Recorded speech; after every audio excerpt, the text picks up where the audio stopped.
મહુવા તાલુકાના કલસાર ગામે આવેલ સદભાવના હોસ્પિટલની આજુબાજુ દબાણ હટાવવાની કામગીરી હાથ ધરાઈ। તાલુકાના કલસાર ગામ પાસે આવેલ સદભાવના હોસ્પિટલની આજુબાજુમાં દબાણ હટાવવાની કામગીરી હાથ ધરાઈ। ચુસ્ત પોલીસ બંદોબસ્ત તેમજ ફાયર સેફટીના સાધનો સમગ્ર સ્ટાફ સાધનો સામગ્રી સાથે કામગીરી કરવામાં આવી। હોસ્પિટલની આજુબાજુ છેલ્લા લાંબા સમયથી દબાણ હોવાથી આ દબાણ હટાવવાની કામગીરી અત્યારે હાથ ધરાઈ છે।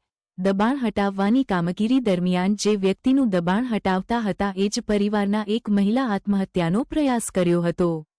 કોઈ ઝેરી દ્રવ્ય પી જતા મહિલાની હાલત નાજુક થતા મહુવા સરકારી હોસ્પિટલે સારવારમાં લાવ્યા હતા।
તમારું આખું નામ શું? મારું નામ કાળુભાઈ બચુભાઈ ભીલ, ગામ કલસાર રહેવાસી।